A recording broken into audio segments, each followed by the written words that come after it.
Good day, everyone. Today we're exploring the evolving relationship between technology and humanity. Technological advancements over the past century have made many human dreams possible, from fast travel to instant communication. However, fully human-like, self-aware robots or androids remain unrealized. As robotics continues to evolve, many believe creating such living robots is only a matter of time, which could bring numerous ethical dilemmas. Although sobrang advanced na ng AI and robotics, wala pa ring robots ngayon sa panahon ngayon. Although sobrang advanced na ng AI and robotics sa panahon ngayon, wala pa ring robots na may tunay na self-awareness or consciousness.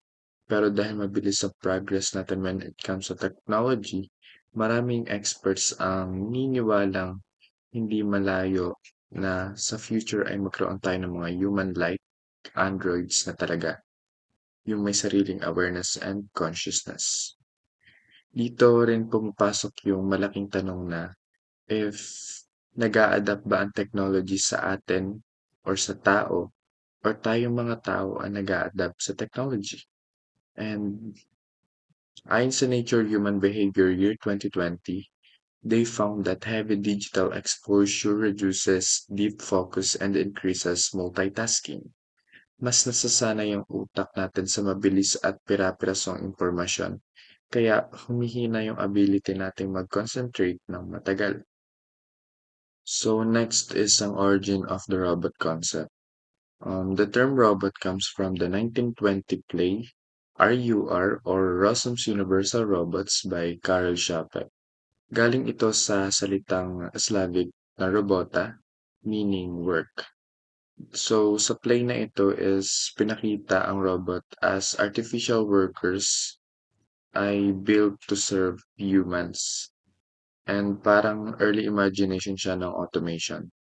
So ngayon, pag sinabing robots is malawak na ang ating maiisip. So it includes industrial robots, drones, medical robots, autonomous vehicles, AI, like yung mga digital assistants, and iba pa.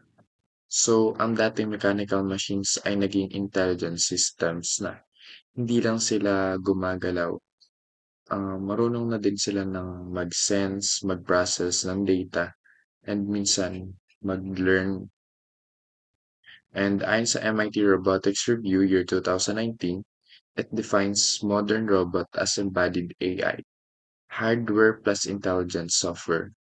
So, para siyang pinagsamang utak and katawan.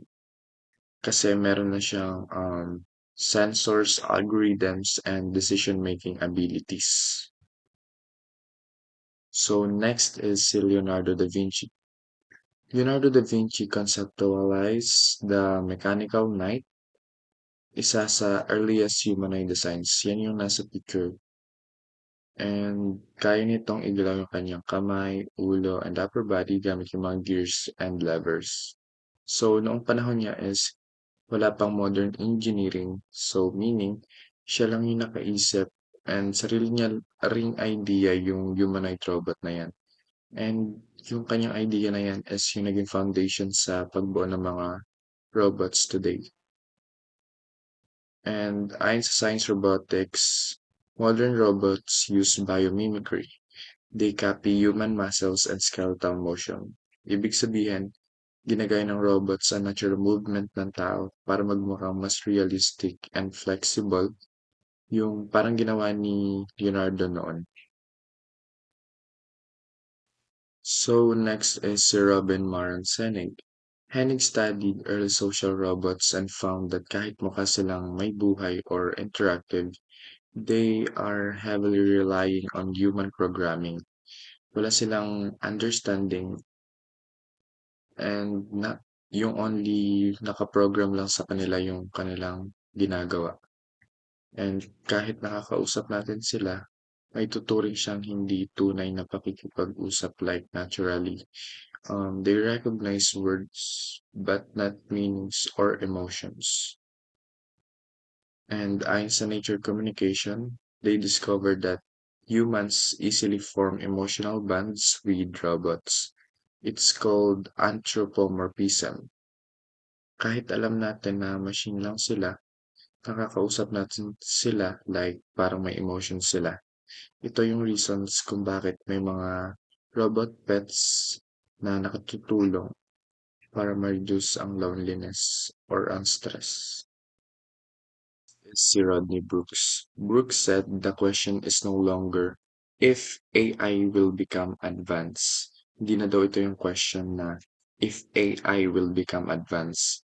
The real question is kailan. Kailan ito mangyayari?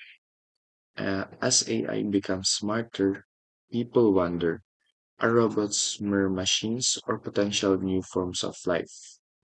Dahil kaya na ng AI gumawa ng mga gawaing pantao like art, music, essays, and analyzation, humihina ang linya sa pagitan ng human creativity and machine outputs. Kaya lumalalim yung mga debates sa identity ng tao. And ayon sa communications of the ACM year 2019, they reported emergent behaviors, AI actions not directly programmed. So, ibig sabihin may na-report noon na parang mga unpredicted na ginagawa ng mga AI, which is yung mga ginagawa nila is hindi naka-program sa kanila. So, next is si Aristotle. Aristotle believed that living things or living beings have matter and form. Sa matter, ito yung physical body and sa form is ito yung soul or essence. And sa robotics, kahit gumagalaw and nakakapag-isip ang robot, wala itong form or soul. Kaya hindi pa rin siya mako-considered as alive. So, para sa kanya, parang ang robot is parang katawan lang na may kakayahang kumilos pero wala siyang soul or kalooban or intention. Ito ang dahilan kung bakit contested ang idea ng artificial consciousness. According to AI and Society year 2022 states that AI lacks of intentionality. So wala silang real desires or internal goals. Hindi sila nakakapag-decide dahil gusto nila. Nagde-decide sila dahil ganun ang nakaprogram sa kanila ng mga programmers. Next is ang materialism and religion. Materialism is the belief that only physical matter is real and that God or the soul does not exist. Unlike Aristotle's view, which many religions accept, materialism suggests that humans could one day create new forms of life like androids and consider them as real living beings. So, materialism says only matter exists, no soul, no spiritual essence. And if true possible that we can create artificial life ayon sa materialism. But most religions argue that life has need or dapat meron itong spiritual identity na hindi kailanman replicate ng mga AIs, computers, or robots. And for religion, life is not just intelligence. May moral depth, values, and spiritual ang tao na hindi makukuha nga ng mga robot and never nilang ma-stimulate authentically. And ayon sa Oxford Handbook of AI Ethics year 2020, discusses debates about digital souls. Dahil mas nagiging human-like na ang AI, napapaisip ang mga scholars kung may essence ba silang pwedeng taglayan. But so far, purely artificial pa rin sila. Next is si Isaac Asimov and ang robotic ethics. In 1942, Isaac introduced the three laws of robotics. Number 1. A robot may not harm a human or allow a human to come to harm. Number 2. A robot must obey human orders unless they conflict with the first law. 3. A robot must protect itself unless this conflicts with the first or second law. So this three laws is very useful daw noon no 1942 when it comes to robotics.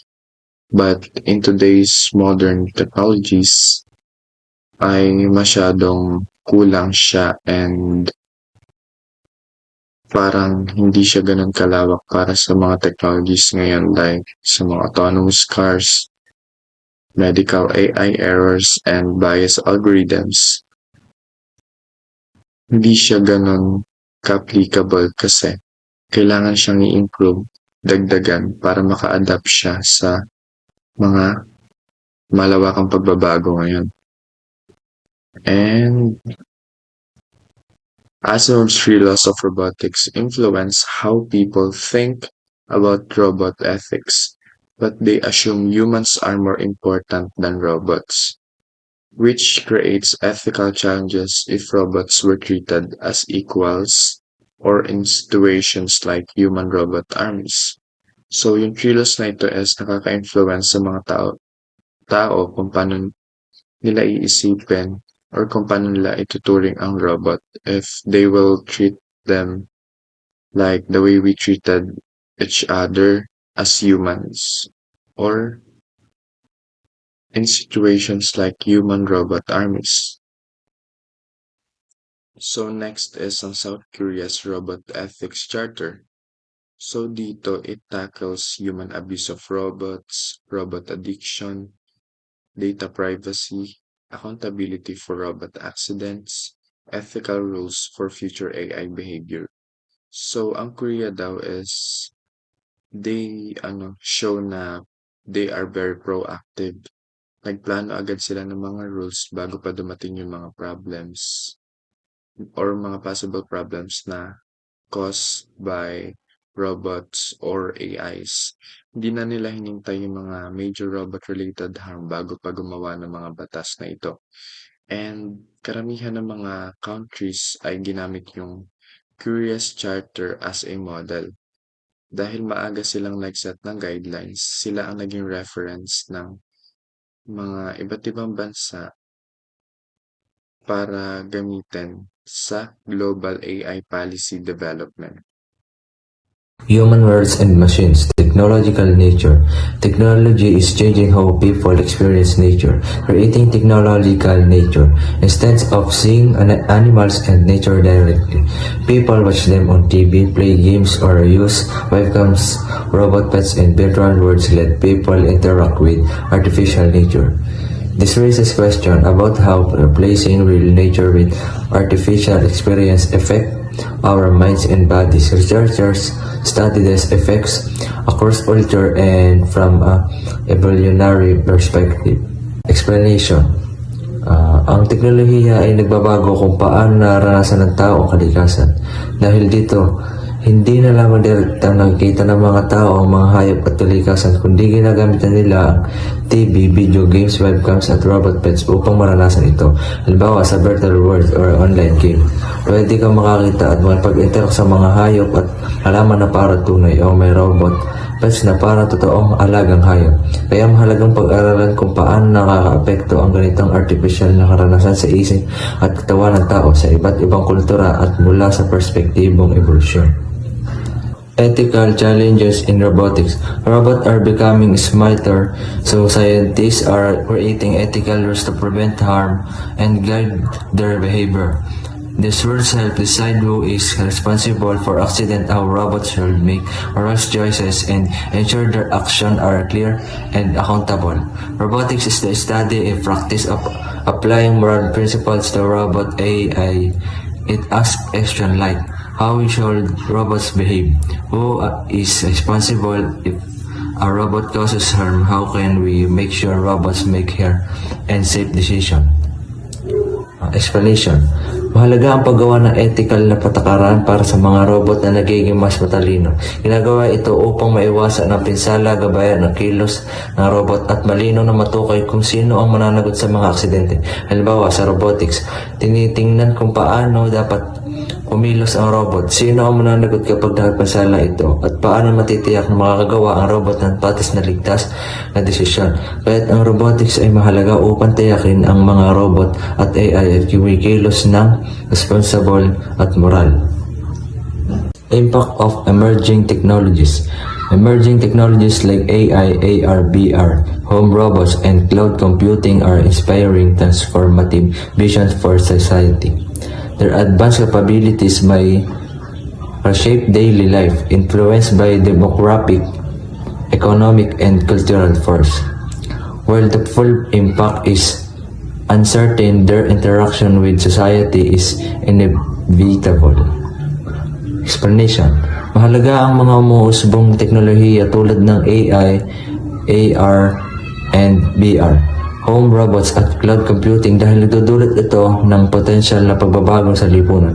Ito ay dahil sa kanilang advanced na kakayanan na maaaring baguhin ang pang-araw-araw na buhay na apektuhan din ng demographic, economy at cultural na mga salig. Halimbawa, ang paggamit ng AI sa trabaho o AR/VR sa edukasyon ay maaaring baguhin kung paano tayo natututo at nakikipag-ugnayan sa iba.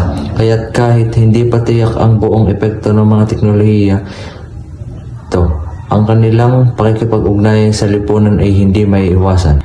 Is Google making us stupid? Nicholas Carr. Ayon kay Nicholas Carr, mahalaga ang epekto ng mga umuusbong na teknolohiya tulad ng AR, VR, home robots, at cloud computing sa lipunan. Ang kanilang pang-araw-araw na buhay at ang pagbabago ay naiimpluwensyahan ng demographic, ekonomiko at cultural na mga sali. Halimbawa, ang AI ay maaaring magpabilis ng trabaho. Ang AR and VR ay nagbabago ng paraan ng pagkatuto at libangan, at ang home robots ay maaaring makapag-assist sa pang-araw-araw na gawain. Kaya't kahit hindi pa tiyak ang kabuuang epekto ng mga teknolohiyang ito, ang pakikipag-ugnayan nila sa lipunan ay hindi may iwasan at may malaking implikasyon sa ating pamumuhay. Okay, so I'm Elisa Piqueto, and ang topic natin ngayon ay why does the future does not with us? So yun, why the future does not with us? So it says na, so discussion challenge us na what if technology becomes so advanced that we humans become so unnecessary? So yung mga skills natin human ay papalitan na ng mga AI, robot, yung mga other automations. Okay, next. Yun, so instead of humans nga working with machines, so parang tayo yung papalitan ng mga machines. So robots, machines, AI might replace humans. Okay, yan. Example ay factories using robots. Kadalasan ay yung mga China at Japan ang mga company na patuloy na gumagamit ng mga AI o yung mga robots para magtrabaho instead of humans working. Next is accelerating improvements of technology. Yun. So habang patuloy na bumibilis yung pag-unlad, yung pag-growth ng technology, mas nagiging intelligent yung mga machines. Kaya na nilang gumawa ng mga bagay ng mas mabilis, mas accurate, at minsan ay mas magaling pa kaysa sa ating mga tao. At yun, meron tayong dalawang possible or outcomes na pwede mangyari. First is machines controls humans. So kung AI ang magdidesisyon para sa atin, pagdating man sa health, sa education, sa security, transportation, unti-unti tayong mawawala ng sarili nating control because the more we rely on machines, the more power we give them. Next is outcome 2. Elite humans control society using machines. So kung hindi machines ang may control, baka iilan lang na tao and possibly yung mga elite na siyang nagmamayari or nagko-control ng technology kasi sila yung magdi-decide para sa buong society habang yung ordinary people naman will become powerless. Next is when machines make all decisions. So kapag hinayaan natin yung mga machines, artificial intelligence or yung mga AI na magdesisyon para sa atin, mawawala yung kapangyarihan nating mga humans kasi hahayaan natin silang mag-control. When technology decides everything on its own, we lose control over the results that affect our lives. So hindi lang to simpleng automation, kundi pagdi-decide sa education, sa work, economics, health, at security. Kaya kung sila magdesisyon, magiging dependent tayo sa kanila. at mawawala ang human judgment na may empathy, morality, at values. Example ay yung AI hiring system. Madami pa rin sa ibang bansa o mga kumpanya na patuloy na gumagamit ng AI para mag-hire ng mga employees, which is bias because people can be rejected just because of how they look or sound in an interview. And also yung self-driving cars, yung Tesla. If the car decides everything, sino magsasave sa atin sa accident? But humans no longer have a say in moral decisions. Next, dependence becomes slavery. So yun, kung sobrang pag-asa natin sa mga technology, maaaring hindi natin sinasadyang ialay yung power. Because the more we depend on machines, the harder it becomes to live with them. Kasi masasanay na tayo kung patuloy natin silang gagamitin. So para daw tayo yung nagiging slaves ng convenience. Once na hindi din natin kayang controlin yung technology, tayo yung magiging dependent at yung mga machines, so yung mga AI, yung robot, sila yung magiging controller. Yun, example na yun sa smartphones addictions. We cannot live a day, di ba? We cannot live a day without phones. Social media decides what we see, think, and even buy. At yun sa AI gadgets, katulad ni Siri, ni Alexa, some people can do simple things. Ito iuutos na lang, katulad ng turning on lights or searching info without voice assistance. Next, machines take over because we trust them. Yun, habang mas nagiging complicated ang buhay, mas nagtitiwala tayo sa mga machines para gumawa ng mga important decisions. Example ay yung mga AI diagnostic in hospital, GPS navigation, financial systems. Next is when human keep control but only the elite. Yun nga, if humans stay in control, hindi lahat, only a small elite group lang who owns the technology, and ordinary people become irrelevant because machines do most of the labor. So kung wala ng value yung human labor, normal workers become necessary. Siyempre mawawala ng trabaho yung mga employees. Patataas na naman yung unemployment. Next yun. Example yung sa robots replacing factory workers. Kadalasan nga sa China, sa Japan, sa US. Next, happiness without freedom. So yun nga, maaari tayong maging masaya, komportable, pero kontrolado siya ng mga technology. Yun, human may live comfortably but lose freedom, identity, and purpose. Yan, example, AI companionship, yung mga tao kadalasan gumagamit sila ng AI para makipag-chat, like in a relationship. Happy nga, pero wala namang real connection. Next, Theodore Kaczynski's warning. Theodore Kaczynski siya yung AKA Danang Bomber na gumawa ng brutal at criminal na acts sa mga taong related sa technology, which is very wrong and acceptable. Pero kahit mali yung ginawa niya, his ideas warn us about the danger of uncontrolled technological growth. So sinabi niya na technology can take away human purpose and freedom. He believed that modern society will lose freedom because machines and powerful elites will control everything. Katulad nga ng social media addiction, di ba? Kinokontrol nito yung behavior, yung mood, and even yung decisions natin. And also, surveillance systems track our location, messages, and identity.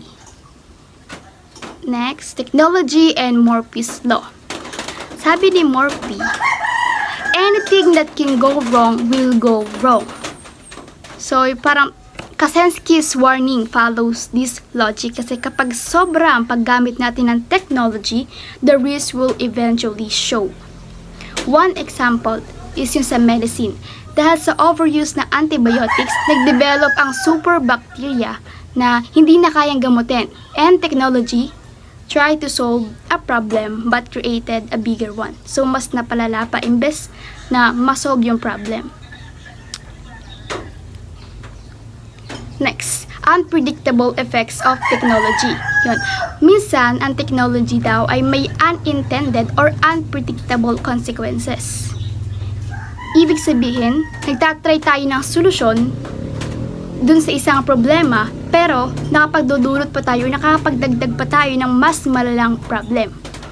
Example ay yung DDT and malarial mosquitoes.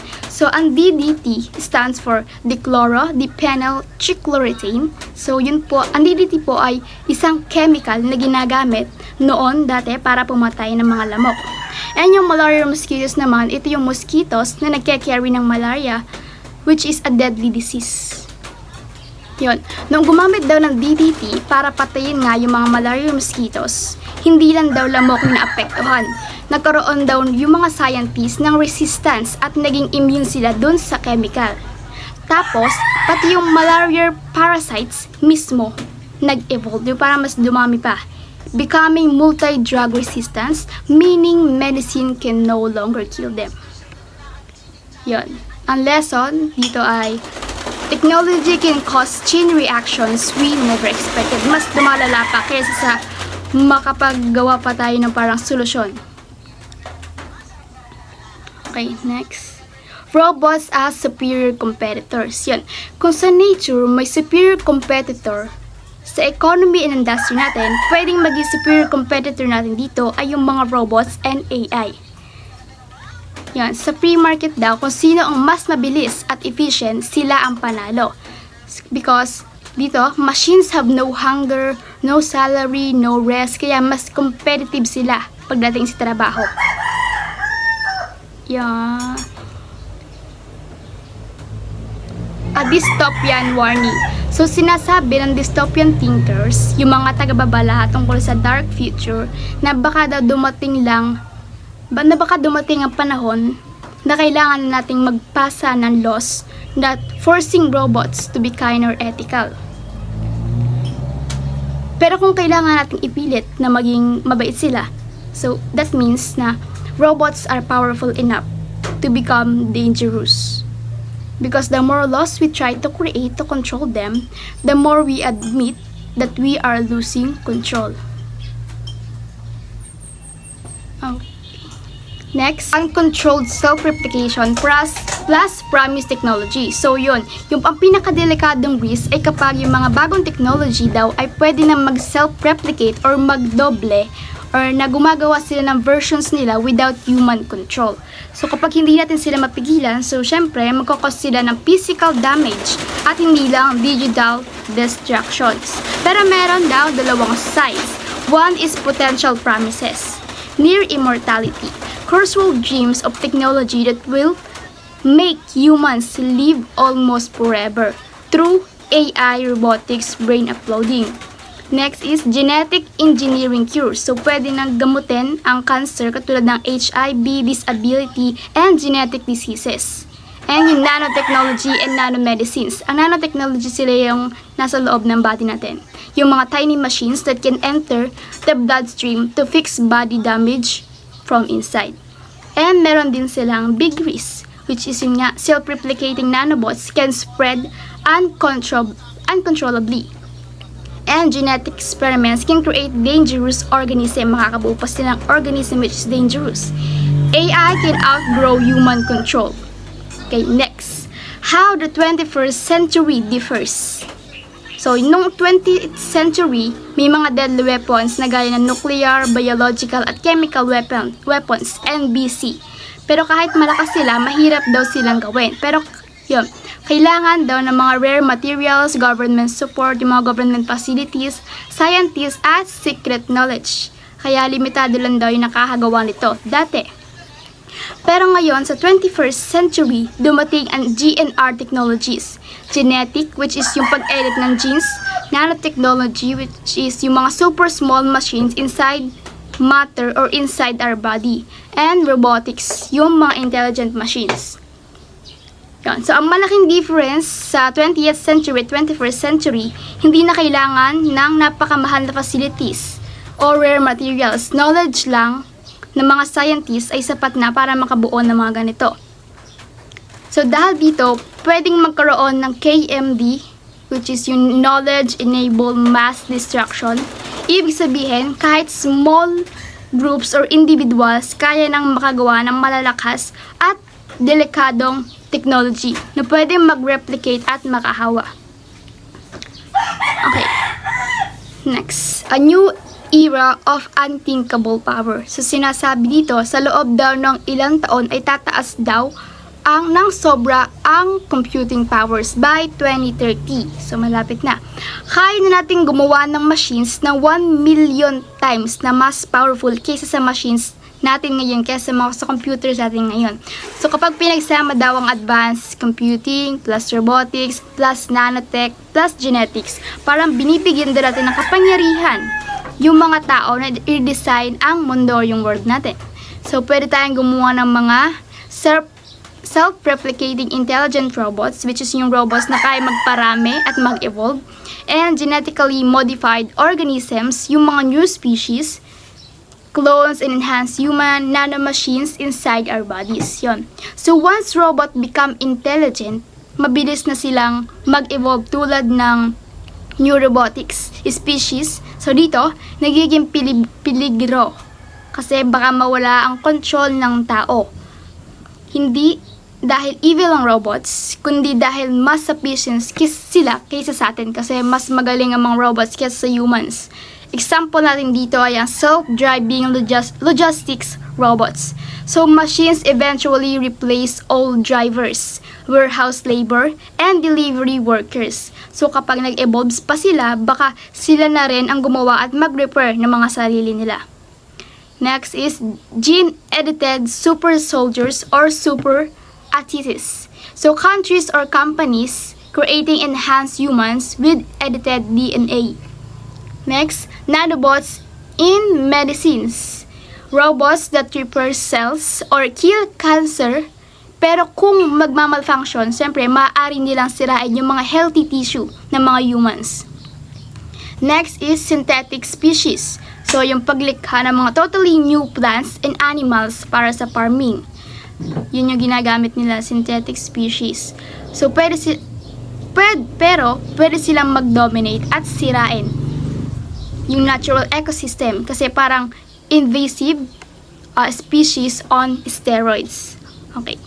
Yun. So as we discussed, gene are technologies, genetics, nanotechs, and robotics that can improve our life but also has a risk of removing human control, especially kapag mas powerful ang technology and robotics that ends up being controlled only by a few elites. So yun. So kung gusto yung makita yung visual example ng dystopian world, so I recommend watching The Electric States.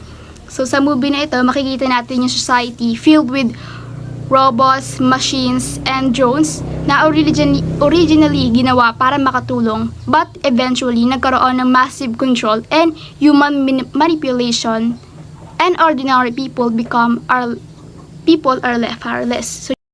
So I am the next presenter. Our next slide is threats in emerging technologies.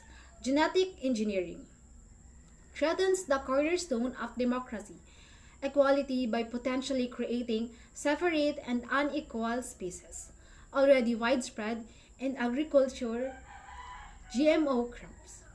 Nanotechnology has clear military and terrorist uses. Devices could be built to be selectively destructive, targeting specific groups. So, ang mga bagong teknolohiya tulad ng genetic engineering at nanotechnology ay may mga potensyal na panganib. Sa genetic engineering na laganap na sa agrikultura, sa pamamagitan ng mga GMO, may posibilidad na lumikha ng mga hiwalay at hindi pantay na species na sumasalungat sa prinsipyo ng pagkakapantay-pantay sa demokrasya. Ang nanotechnology naman ay maaaring gamitin sa masasamang paraan tulad ng sa militar o ng mga terorista. Posible ring gumawa ng mga device na may kakayahang pumili ng mga target na maaaring magamit laban sa mga partikular na grupo ng tao. Next slide is the genesis of the atomic age. The catalyst J. Robert Oppenheimer was driven by the grave threat that Hitler might obtain nuclear weapons. The project Oppenheimer led the rapid, successful effort involving top scientific minds at Los Alamos. The Trinity test, the first atomic test, initial fears like setting the atmosphere on fire, calculated by Edward Teller, were reduced after a revised calculation. So, si J. Robert Oppenheimer ang nanguna sa paglikha ng unang atomic bomb dahil sa pangambang maunahan sila ni Hitler sa paggawa nito. Sa Los Alamos, pinangunahan ni Oppenheimer ang mga nangungunang sayentipiko upang bumuo ng bomba sa lalong madaling panahon. Ang Trinity test ang unang pagsubok sa atomic bomb. May mga unang pangamba tulad ng posibilidad na masunog ang atmosfera ayon sa kalkulasyon ni Edward Teller. Ngunit nabawasan ang mga ito matapos ang isang masusing pag-aaral. So, next slide is the decision to use. President Truman felt it was necessary to quickly end the war and save lives expected to be lost in the land invasion of Japan. The attacks, 2 atomic bombs destroyed Hiroshima on August 6, 1945, and at Nagasaki 3 days later. Scientists' reaction. They experienced a series of emotions, fulfillment that the bomb worked, followed by horror at the death toll, leading to the conviction that no more bombs should be dropped. So, nagdesisyon si Presidente Truman na gamitin ang atomic bomb upang mapabilis ang pagtatapos ng digmaan at maiwasan ang mas maraming buhay na mawala kung lulusubin ang Japan. 2 bomba ang sumira sa Hiroshima, yun nga po nung nabanggit kanina noong August 6, 1945 at Nagasaki ng 3 araw pagkatapos. Matapos ang mga pag-atake, ang mga siyentipiko ay nakaramdam ng iba't ibang emosyon, tuwa dahil gumana ang bomba, ngunit sinundan ito ng pagkabigla sa dami ng namatay na nagtulak sa kanila na maniwala na hindi na dapat gumamit ng higit pang bomba. Next, reflection on scientific responsibility. The lack of opposition. Physicist Freeman Dyson noted that nobody had the courage or the foresight to say no. Oppenheimer's stance, 3 months after the bombings, he firmly stated the scientist's dilemma.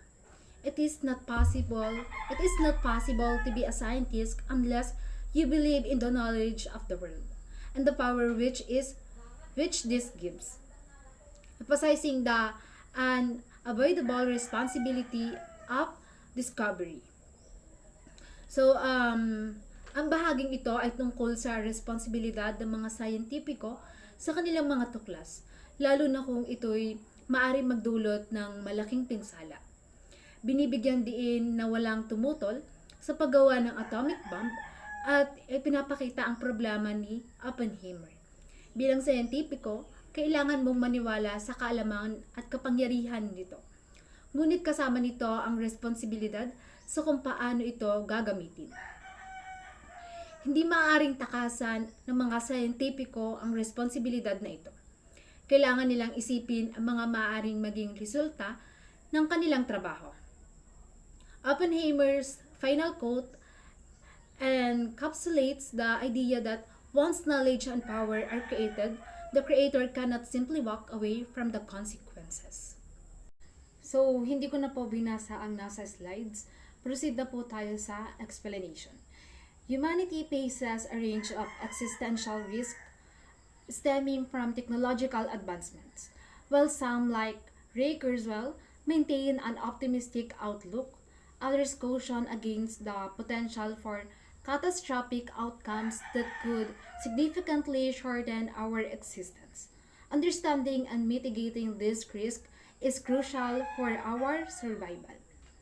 So, tinatalakay dito kung gaano kalaki ang panganib na kinakaharap natin, hindi lamang mula sa mga nuclear weapons, kundi mula rin sa iba pang mga teknolohiya. Pinagkumpara ang pagiging optimistic ni Ray Kurzweil sa mas maingat na pananaw ng iba. Binanggit din ang posibilidad ng mga kahindik-hindik na sitwasyon na hindi tuluyang magdudulot ng pagkalipol, ngunit magdudulot ng matinding paghihirap. So, next slide is interstellar ambitions and moral responsibilities. Reaching for the stars, who gets left behind? So, interstellar colonization, the idea of colonizing the galaxy using von Neumann probes. Timeline, this step will almost certainly take billions of years. Now or soon. Moral implications, if we move beyond Earth, what are the responsibilities for those left behind? So dito, the prospect of interstellar colonization raises profound moral questions. As we consider expanding beyond Earth, we must address our responsibilities to those who remain behind. The fate of our planet and its inhabitants should be intrinsically linked to our interstellar ambitions. Von Neumann probes are self-replicating spacecraft that could theoretically colonize the galaxy. This concept raises questions about resource allocation, environmental impact, and the potential for unforeseen consequences. Hindi lang teknolohiya ang dapat isipin, kundi pati ang moralidad. So, ang next po natin, defense strategies and technological hubris. Shields against a threat, a false sense of security. The Strategic Defense Initiative, the idea to erect a series of shields against each of the dangerous technologies. Criticisms. Similar difficulties apply to the construction of shields against robotics and genetic engineering. Limitations. These technologies are too powerful to be shielded against in the time frame of interest. So, sinasabi dito, the idea of creating defensive shields against technological threats, such as the Strategic Defense Initiative, faces significant challenges. The powerful and complexity of these technologies often exceed our ability to effectively shield against them, potentially leading to a false sense of security. Tinatalakay din dito ang idea ng pagbuo ng mga panangga laban sa mga panganib na teknolohiya, tulad ng Strategic Defense Initiative. Gayunpaman, may mga kritisismo na nagsasabing mahirap din gumawa ng mga panangga laban sa robotics at genetic engineering. Ang mga teknolohiyang ito ay masyadong makapangyarihan para maprotektahan tayo sa loob ng maikling panahon. Next slide po is the quest for knowledge and its perils. The price of truth. Is knowledge always worth pursuing? Metaphysics. All men by nature desire to know.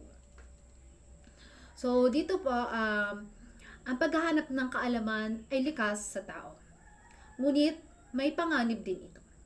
The pursuit of knowledge is a fundamental aspect of the human condition.